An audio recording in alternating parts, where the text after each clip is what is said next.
Grease the Groove.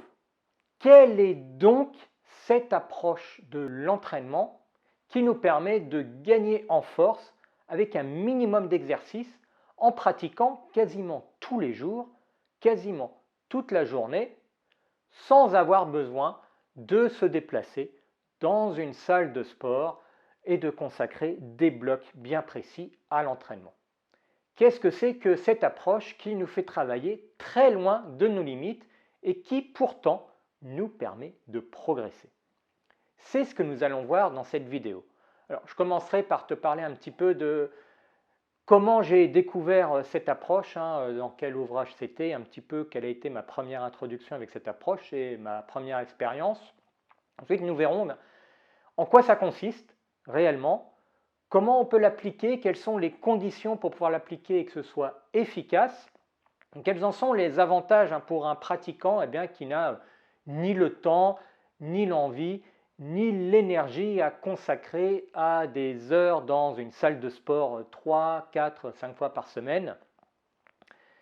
Et enfin, pour ceux qui sont vraiment intéressés, nous verrons pourquoi ça fonctionne, alors qu'a priori, ça va à l'encontre de tout ce que les professionnels du fitness nous enseignent. Alors, Grease the Groove, en fait, moi je l'ai découvert il y a pas mal d'années, à une période où je sortais d'une période de mes formes et je cherchais à retrouver la forme et à m'entraîner.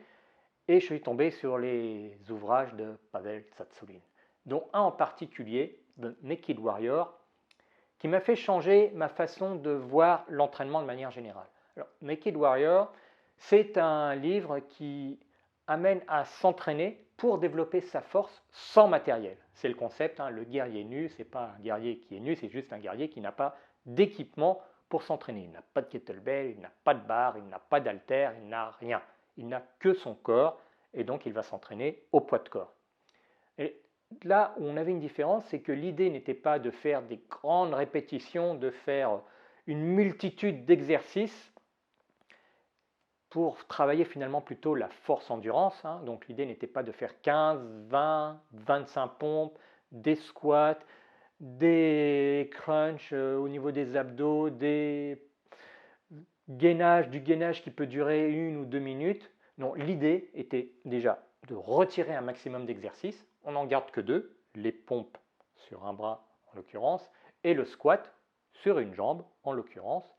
Et on cherche à rendre l'exercice suffisamment difficile, donc c'est l'idée d'aller sur un bras ou sur une jambe, pour que le nombre de répétitions qu'on soit capable de faire soit limité à maximum 5 à 8 répétitions. On va trouver une variante de ces exercices qui va nous amener à travailler la force maximale.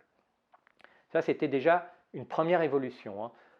Peu d'exercices et peu de répétitions pour favoriser la force maximale. En plus, il y avait une approche de l'entraînement qui était assez surprenante, mais qui collait assez bien avec le thème, puisque le thème c'était le guerrier nu, celui qui n'a pas d'équipement, celui qui est sur la route, et puis qui peut s'entraîner n'importe quand, parce qu'il a toujours son équipement avec lui, son corps, et qui peut s'entraîner n'importe quand aussi, qui n'a pas besoin de programmer ses 3 sessions par semaine, qui va s'entraîner tous les jours ou presque, toute la journée ou presque. Et c'est l'approche Grease the Groove. L'idée, c'est de mettre de l'huile, de pratiquer un mouvement en particulier, mais de le pratiquer tellement souvent et en étant tellement frais que en fait, on va huiler le mouvement et on va faire en sorte qu'il va s'améliorer et en fait, on va le rendre de plus en plus confortable, on va devenir de plus en plus fort. C'est l'idée derrière et pour ne rien cacher, quand je l'ai lu au début, j'étais assez sceptique. Mais j'ai décidé de faire mon sceptique intelligent. Et en plus, je n'avais pas beaucoup de choix parce que j'étais en mission, j'étais en déplacement. Il fallait bien que je l'applique. Bon, j'ai appliqué au début avec un exercice qui était à ma portée. J'ai fait des pompes classiques, j'ai fait des squats classiques. J'ai suivi la progression vers les exercices plus difficiles. J'ai été assez surpris alors qu'au bout de quelques semaines, j'ai été capable de faire des pompes sur un bras avec la forme requise. Donc j'avais réellement gagné en force alors que je n'avais jamais vraiment poussé dans mes retranchements. J'avais suffisamment gagné en force pour arriver à faire un pistol, un squat sur une jambe, ce qui me paraissait complètement impossible au départ. Et j'étais assez surpris aussi parce que je n'avais jamais poussé mon entraînement dans les retranchements. En plus, je ne suivais pas de structure particulière, je faisais ça un petit peu tous les jours, un petit peu n'importe quand dans la journée, plusieurs fois par jour, sans avoir une structure lundi, mercredi, vendredi, classique comme on voit dans le monde de la forme. Et ça a fonctionné. J'étais assez surpris, je ne me suis pas posé plus de questions à l'époque, ça fonctionne très bien. Et pour l'appliquer réellement, en fait, on va voir qu'est-ce que c'est que cette approche et quelles sont les conditions. Alors l'idée, c'est de sélectionner un nombre d'exercices limité. Typiquement, on va limiter à 2 exercices qui ne sont pas reliés. Bon, voilà, si on prend l'exemple de Naked Warrior, ça va être des pompes, avec l'idée d'aller faire des pompes sur une main, voire des pompes sur une main et un pied, quand on va aller monter le niveau, et un autre qui va être des squats avec une progression pour arriver jusqu'au pistol. 2 exercices sans relation, pas plus. On ne va pas en rajouter trop, c'est important et ça peut être une cause d'échec de cette approche si on fait trop d'exercices différents. On réduit le nombre d'exercices. Ensuite, on va s'orienter plus vers la force max. L'idée dans cette approche n'est pas de faire un maximum de répétitions à chaque fois, mais de développer la force maximale. Donc on va avoir des répétitions qui sont assez limitées. Par exemple, on va prendre une variante de chacun des 2 exercices pour lesquels on est capable de faire 5 à 8 répétitions avant d'arriver à l'échec. Et lors de la pratique, on fera en sorte de ne jamais s'approcher de ce maximum. On va toujours laisser de la réserve.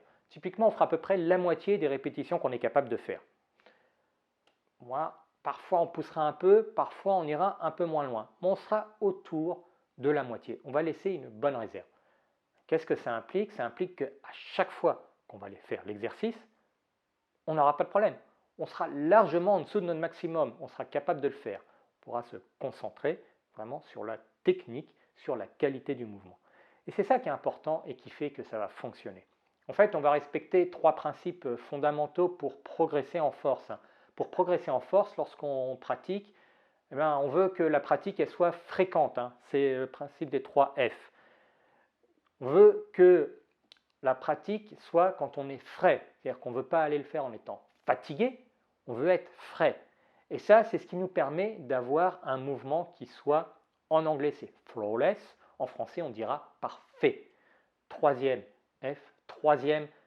élément important, que ce soit fréquent quand on est frais et que ce soit, alors parfait certainement pas, mais en tout cas on veut une bonne technique, on veut se concentrer sur la technique plutôt que de faire à tout prix le mouvement au détriment du geste, de la qualité technique. Ce sont les 3 éléments importants lorsqu'on va pratiquer Grease the Groove. En pratique, comment ça se traduit? En pratique, fréquent, ça veut dire qu'on peut s'entraîner quasiment tous les jours. On laissera toujours 1 ou 2 jours dans la semaine où on va être en repos complet, quand même pour un principe de récupération et puis aussi de variété. On veut que ce soit fréquent, donc quasiment tous les jours et quasiment toute la journée, si on a la possibilité.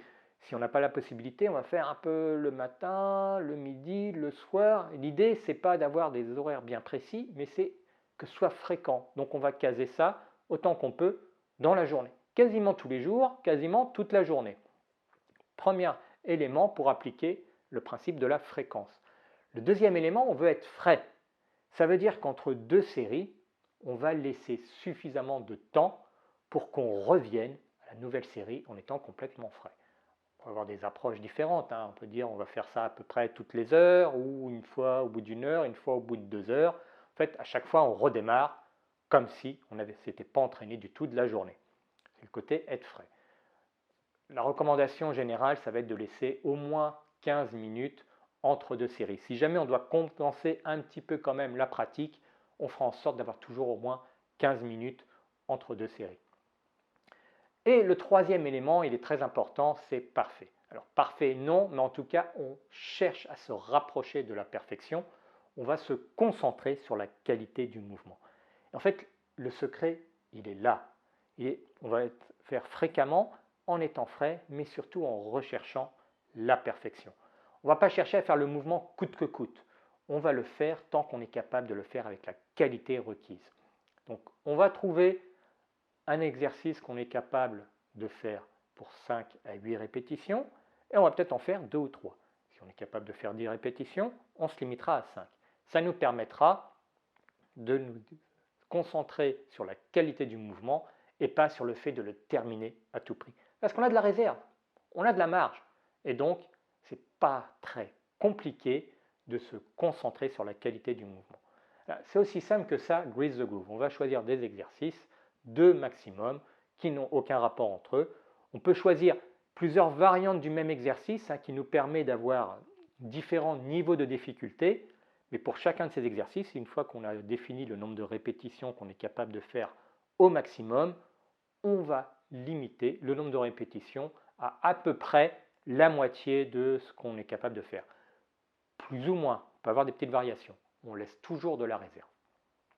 Et voilà. Et c'est tout. Et ensuite, on peut se lancer. Alors, quels sont les avantages? Eh bien, l'avantage, c'est en particulier qu'on n'a pas besoin d'avoir un programme ultra strict. Donc, c'est très souple. C'est un programme qui s'adapte à notre vie, et ce n'est pas notre vie qui doit s'adapter au programme. On n'a pas besoin de se bloquer lundi, mercredi, vendredi, 2 heures pour aller se mettre dans la voiture, aller à la salle, faire le programme d'entraînement, prendre la douche, se remettre dans la voiture et revenir. On peut l'appliquer en fonction des événements qui arrivent. On va avoir une variabilité qui va être construite dedans. Certains jours, on aura l'occasion de faire beaucoup de répétitions, d'autres jours un peu moins. Certains jours, on choisira des exercices qui mettent plus d'intensité, certains jours un peu moins. On pourra en fait beaucoup varier et sans que ça nous empêche de continuer à progresser. Ça, c'est un des avantages, c'est extrêmement souple. En plus, c'est efficace et ça s'intègre très bien dans un cadre général. Alors, on peut faire avec des exercices au poids de corps, si jamais on n'a absolument aucune possibilité d'avoir de l'équipement. Si on vit dans une salle de sport, on peut le faire avec des barres. Et pour beaucoup d'entre nous, on peut le faire avec des exercices kettlebell. Par exemple, en ce moment, moi je le fais avec kettlebell press, le développé debout avec kettlebell. Et ça me permet par moment de faire quelques répétitions en variant les poids. Donc, par exemple, en ce moment, j'utilise 20, 24 et 28 kg avec un nombre de répétitions qui me permet de ne jamais aller dans le rouge. Par exemple, hop, je vais faire mes 3 répétitions avec 24 kg. C'est vraiment pas beaucoup, je suis très loin de mon maximum, mais ça va me permettre, je suis frais, de le faire fréquemment dans la journée et de me concentrer sur la technique.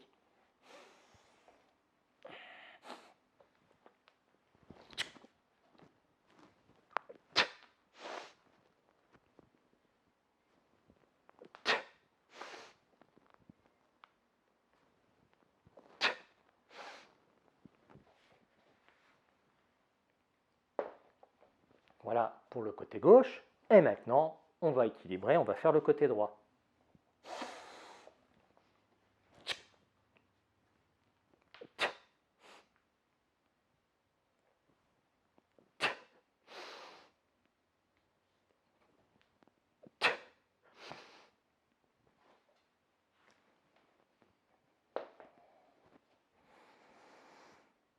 Voilà pour le côté droit.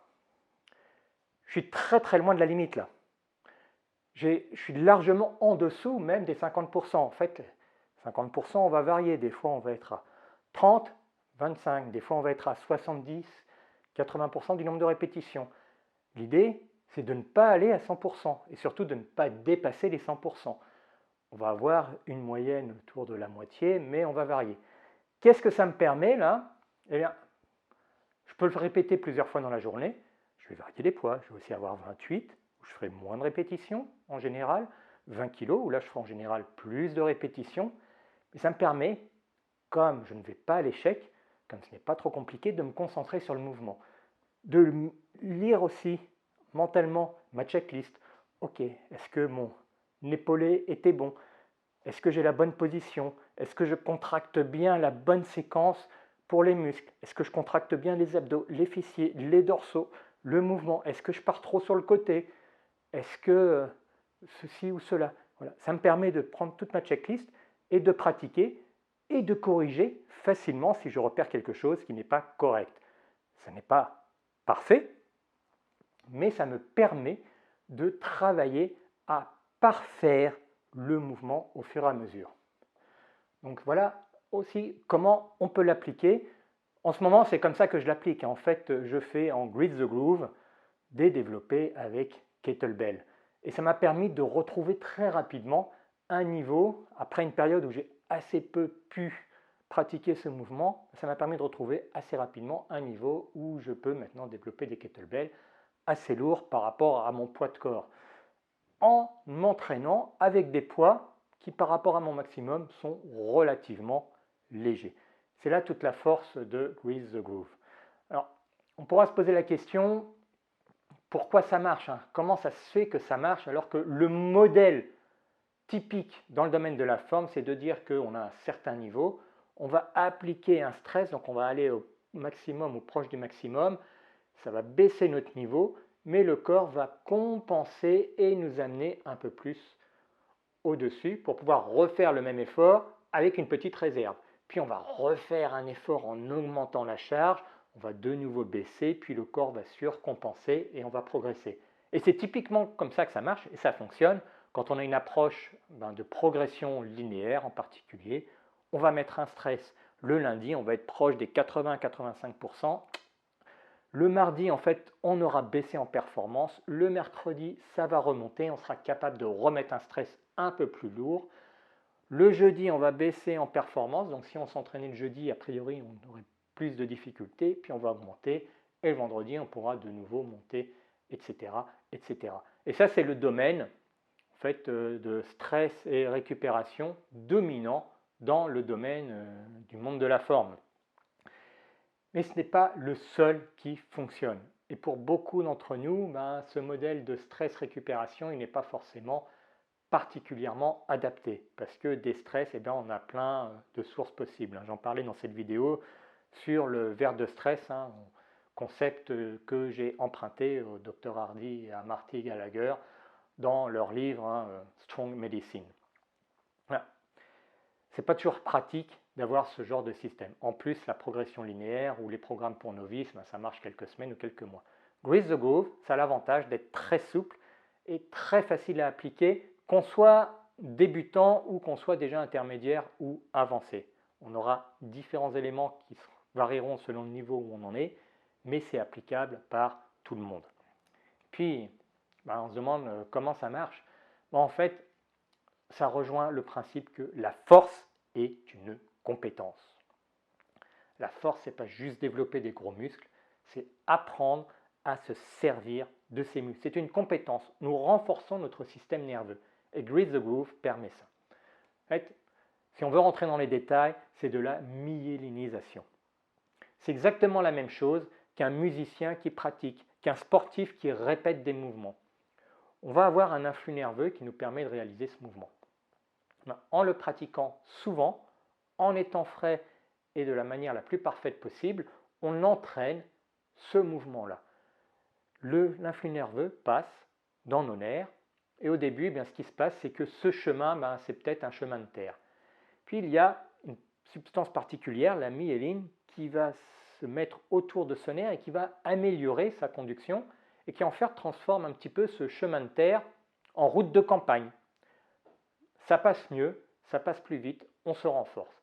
Et puis au fur et à mesure, ça continue de s'améliorer et ça devient une route nationale. À la fin, c'est une autoroute. On passe du chemin de terre à l'autoroute en respectant ce principe de faire fréquemment, en étant frais et surtout en cherchant la perfection. On va renforcer ce chemin nerveux et on va rendre notre mouvement plus efficace. On va gagner en force.